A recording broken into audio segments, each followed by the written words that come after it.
वीरेन्द्र प्रसाद महतालाई वन तथा वातावरण मन्त्रालय सम्बन्धी विनियोजन शीर्षकमाथिको छलफलमा उठेका प्रश्नहरूको जवाब दिन समय उपलब्ध गराउँछु। सम्मान्य अध्यक्षज्यू,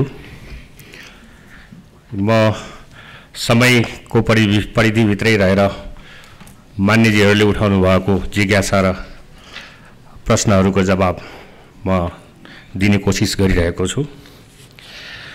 वन तथा वातावरण मन्त्रालयको बजेटमाथि सल्लाह सुझाव तथा जिज्ञासा राख्नुहुने सबै मान्य सदस्यहरूलाई धन्यवाद दिन चाहन्छु। आर्थिक वर्ष 2080-81 को लागि वन तथा वातावरण मन्त्रालयको लागि रु 12 अरब 11 करोड 13 लाख बजेट प्रस्तावित गरेको छ। त्यस्तै सशर्त अनुदान मार्फत प्रदेश सरकारलाई 2 अरब 73 करोड र स्थानीय तहलाई 59 करोड वियोजन गरेको छ।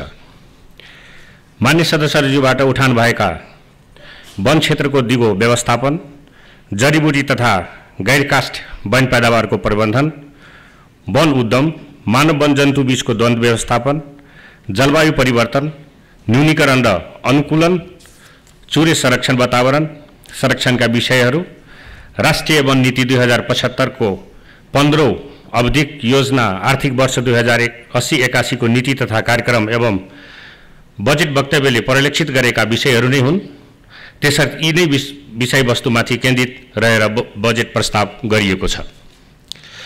वनको दिगो व्यवस्थापन, काठको उत्पादन वृद्धि र सो मार्फत रोजगारी सृजनाका लागि समुदाय तथा सरकारद्वारा व्यवस्थित वन क्षेत्रमा सिल्भिकल्चरका आधारित रही वनको व्यवस्थापनका लागि प्रदेश सरकार मार्फत कार्यान्वयन गर्ने गरी सशस्त्र अनुदानमा कार्यक्रमहरू प्रस्तावित गरिएको छ।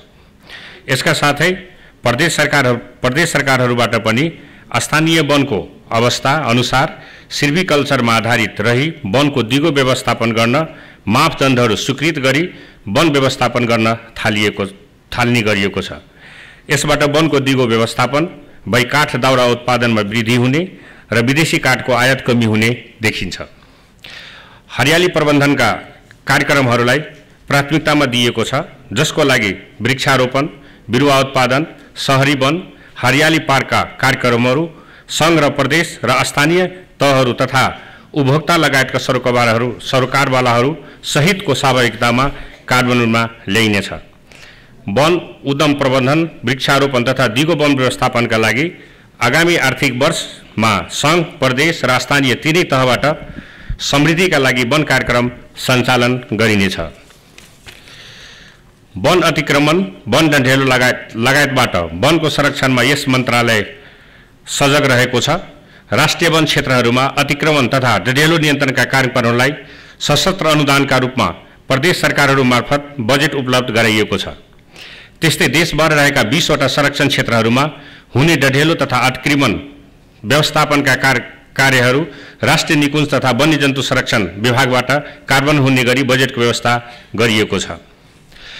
जडीबुटी उत्पादन, प्रशोधन, भण्डारण, व्यवसायीकरण र विदेश निकासीका लागि जोड दिने गरी बजेट विनियोजन गरिएको छ। जडीबुटी विकास कार्यक्रम कार्यान्वयनका लागि 7 वटै प्रदेशमा सशस्त्र अनुदान मार्फत कार्यक्रमहरू राखिएका छन्। वनस्पति विभागबाट समेत जडीबुटीको उत्पादन तथा निर्यात प्रबन्धनमा टेवा पुर्याउने गरी कार्यक्रमहरू प्रस्तावमा गरिएका छन्। जडीबुटीको प्रशोधन, भण्डारण तथा मूल्य अभिवृद्धिमा टेवा पुर्याउने उद्देश्य स्वरूप जडीबुटी उत्पादन तथा प्रशोधन कम्पनी लिमिटेडलाई प्रशोधन केन्द्र स्थापनाका लागि नेपाल सरकारले सेयर लगानीको रूपमा बजेटको व्यवस्था गरिएको छ। मानव वन जन्तु द्वन्द्व व्यवस्थापनका साथै प्रजाति संरक्षणका लागि राष्ट्रिय वन क्षेत्र, जैविक मार्गहरू तथा निकुञ्ज आरक्षणभित्र घाँसे मैदानको व्यवस्थापन, विद्युतीय तारबार, निकुञ्ज तथा वनभित्र पोखरी मर्मत तथा निर्माण, वैकल्पिक खेती प्रबन्धनका लागि यस वर्ष पनि बजेट विनियोजन गरिएको छ। बाँके, बर्दिया, बारा, पर्सा, चितवन, नवलपरासी, कञ्चनपुर, सुनसरी, सप्तरी, झापा लगायतका जिल्लाहरूमा विद्युतीय तारबारका लागि बजेटको व्यवस्था गरिएको छ।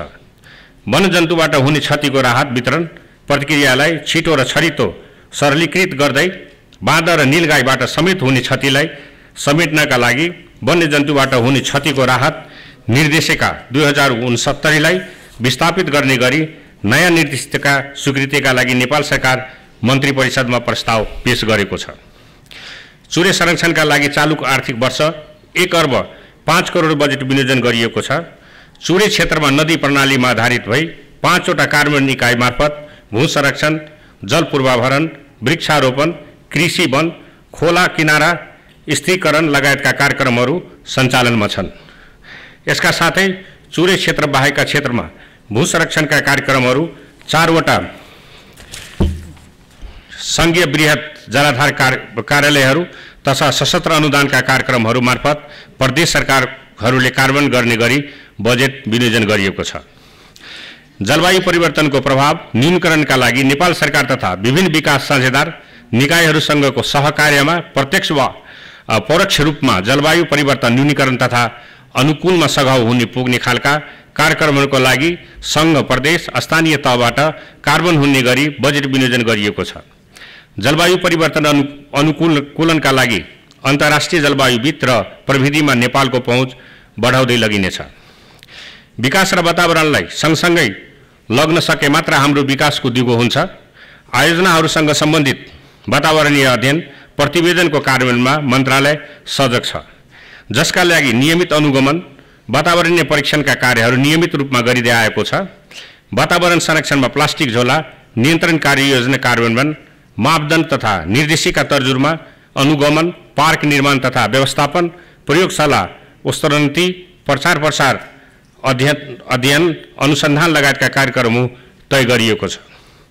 वन तथा वातावरण मन्त्रालय यस मन्त्रालयको कार्यक्षेत्रसँग सम्बन्धित वन ऐन 2076, राष्ट्रिय निकुञ्ज तथा वन्यजन्तु संरक्षण ऐन 2029, वातावरण संरक्षण ऐन 2076 जस्ता कानुनी प्रावधान बमोजिम कार्य सम्पादन गर्दै आएको छ।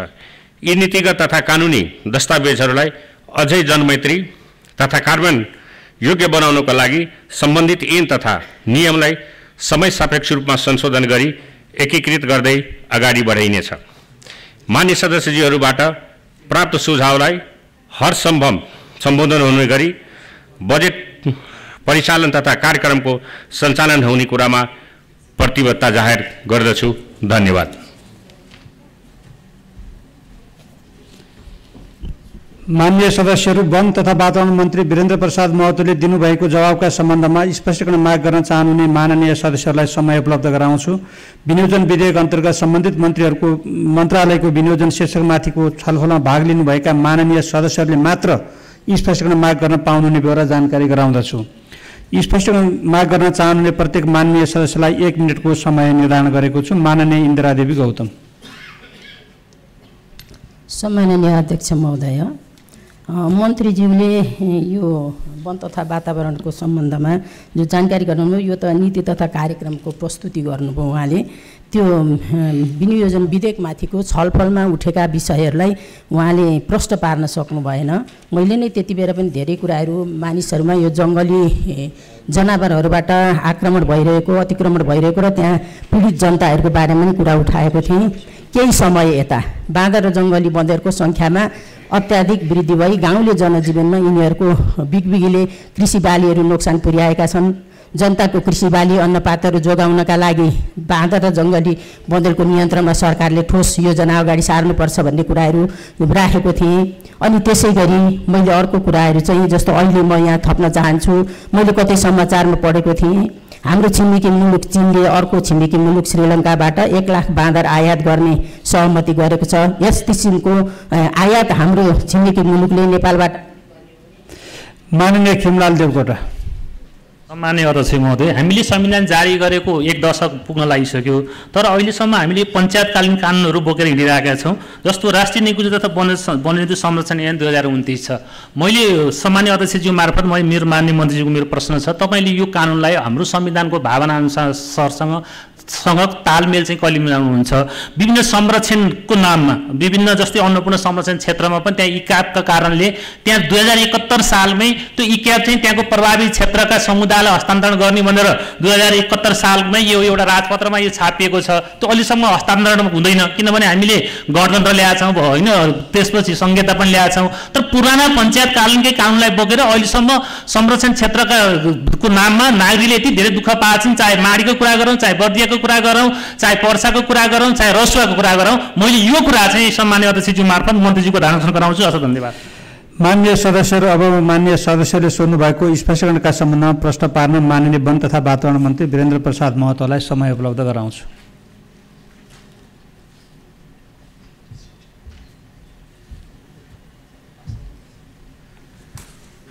सामान्य अध्यक्षज्यू, मान्यजीहरूले राख्नु भएको जिज्ञासा, यो वन जन्तु के अरे यो जङ्गली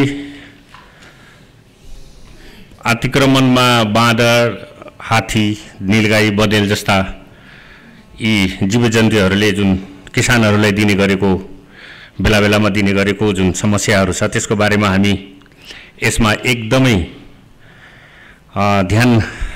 यसमा हामी लागि परिरहेका छौँ। यसपालि हामीले अहिले मन्त्री परिषदमा प्रस्ताव गरेको, पहिले हामीले यो बालीनाली क्षति पुर्याएको बापत नीलगाई र बाँदरलाई हामीले छोडेका रहेछौँ। यसपालि हामी त्यसमा थप्न को लागि मन्त्री परिषदमा पठाइसकेका छौँ।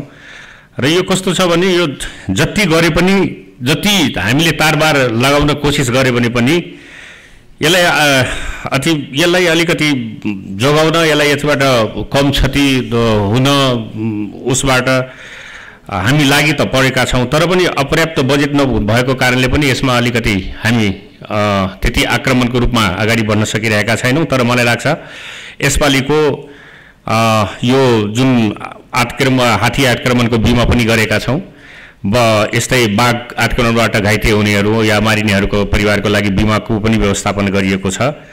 र हरेक यो बाँदरको एक्सपोर्टको कुरो छ, यो हाम्रो कानुनले मिल्दैनन् र यसमा धेरैचोटि हामीले क्वेसन उठाइसकेका छौँ र यसमा अब के सुधार गर्नुपर्ने कुरोहरू छ, यसमा हामी सुधार गर्नतिर लाग्नेछौँ।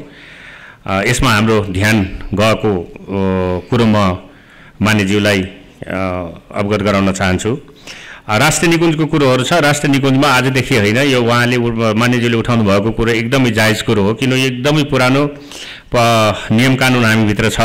त्यो नियम कानुनले बाँधिसकेको हुनाले हामी केही पनि गर्न सकिरहेका छैनौँ। यहाँसम्म कि यतिसम्म पनि कुरोहरू उठिसकेका छन्। यो संरक्षण क्षेत्रभित्र, निकुञ्ज क्षेत्रभित्र एक ठाउँबाट अर्को ठाउँ जोडिने 2-3 किलोमिटर बाटोले गरेर 20 किलोमिटर 25 किलोमिटर घुमेर आउन बाध्य भएका छन् र त्यहाँ थुप्रो समस्याहरू देखा परेको छ। त्यसकारण यसलाई हामीले नियम कानुनलाई चेन्ज नगरिकन कुनै उपाय मैले देखेको छैन र यसमा हामी लागि परेका छौँ।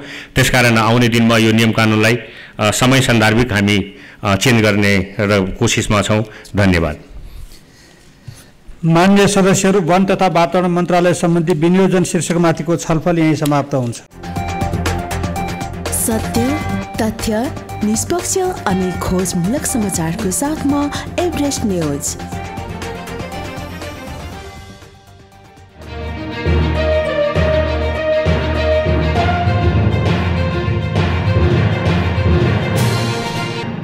तपाईं हेर्दै हुनुहुन्छ एभरेस्ट न्यूज।